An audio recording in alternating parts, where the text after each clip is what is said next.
Hey everyone, this is Captain Kyle. I'm here at New York Comic Con 2018 with Barry Waldo, the co-author of the novelization of Anna and the Apocalypse, which is coming out this Christmas as a movie. And this book is coming out ahead of time. How are you enjoying the con? The con is great. Should we start by doing this maybe together, just to get it going, the spirit, right? It's been amazing. It's only been a day and a half, I think, and it's just been a firestorm of great chats, lots to talk about the book, lots to talk about the movie. And the movie is coming out November 30th, so right before Christmas in time for the whole season. And to your point, the book is coming out October 23rd, so it's almost here. Now, the movie, as I understand it, is a bit of a musical. Yeah, I mean, I think that the soundbite would be it's a zombie Christmas musical. There's pretty much a lot more I could say about it, but that kind of summarizes it. Now, was it difficult to novelize a musical? Yeah, you can only imagine, right? So on the pro side, we had an amazing screenplay to work with. And so that gave us a great yardstick because the screenplay is quite brilliant, written by Alan McDonald and Ryan McHenry. And so we had that to go by. But once you extract 10 full-length songs that also are quite amazing in their own right, Roddy Hart, Tommy Riley did such an amazing job telling stories through the songs that if you pull those out, you don't have very many pages in a novel. So that really was probably the single biggest challenge in doing the adaptation. I'm just visualizing something like J.R.R. Tolkien with Tom Bombadil singing. Is there going to be any of that type of thing? In the book or the movie? In the book. Yeah. You know what we did? It was pretty interesting. There definitely were opportunities to take either sound bites from the lyrics of the song or to actually pull some of the scenes into the narrative of the book. So, for example, there's a great scene that takes place in a high school talent show.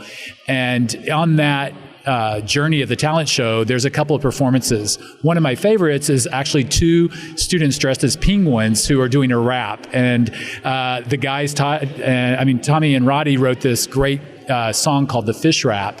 And it's not really a song. It was meant to just be a scene where they're doing something.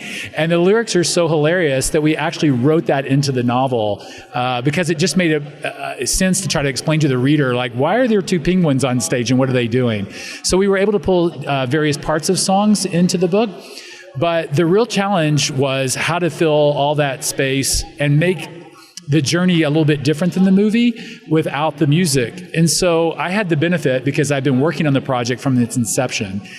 So I was on set during the shoot. I had a chance to listen to the songs 6 months before the movie ever went on location. And then I was in all the edit conversations, working with the director, listening to how he coached the talent and the staff. And so trying to translate the novel, I was pretty much aware of all the scenes that had been deleted or came up in the brainstorm writer's room, but never ever actually made its way into the shooting script. And the novel gave us a really great opportunity to take original ideas from the creative team there wasn't either time or budget to go shoot that in the movie and actually put that in the book so that the book experience would be quite different for a viewer or a reader than the movie would be, but yet it's still born from the same parents. Because the movie is in a musical format and you've had to adapt some things, the novelization is going to be the same spirit, but an expansion, would you say? We wanted to honor the spirit of the original idea. So I'm not sure how much you know about the history of Anna and the Apocalypse, but the journey's been quite an amazing one. It was originally created by a gentleman named Ryan McHenry, and Ryan unfortunately passed away at a fairly early age.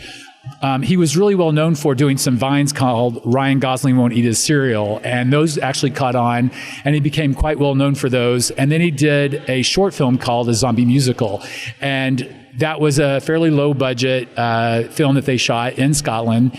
And on the back of that, we're able to raise the money to do the film that we're talking about, the full-length feature film, Anna and the Apocalypse.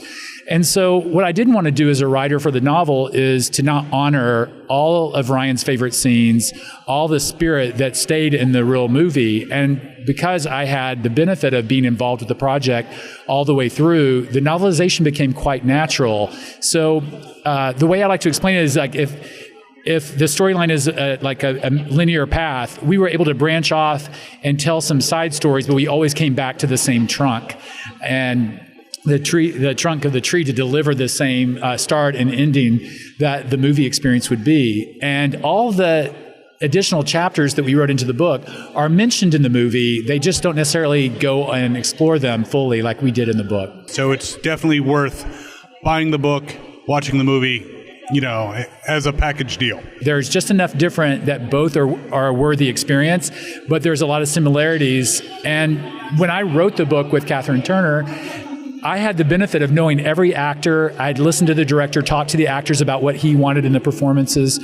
And that was an amazing gift as a writer to be able to imagine those characters. And you'll see in the acknowledgments of the book, I particularly thank the director, the producers, and all the cast and talent, because they were so richly formed characters on screen that it made me writing them a lot easier. Now, where can people find out more about your projects online? Where's your social media? How can they follow you? Well, the company is called Blazing Griffin, so we have a website, blazinggriffin.com. And there's also AnnaandtheApocalypse.com, which you'll see, particularly in the North America region, a lot of our partnerships related to Orion, who's our North America distributor, and a really great partner for us. You'll see a lot of the content they have there as well. And then you can follow me on Twitter at Barry Waldo on Twitter and Instagram. And I'm constantly talking both about my two favorite passions, Anna and the Apocalypse, and the other one is a TV series called Outlander. So those are the two things that I really love. Awesome. Well, thank you so much, Barry. Thanks so much. And be sure to pick up the book out October 23rd and check out the movie in theaters November 30th. Thanks, everyone, and as always, have fun and follow your fandom. Thank you. Thanks for watching all the way to the end. You can subscribe here to subscribe to the channel. There's more videos off to the left.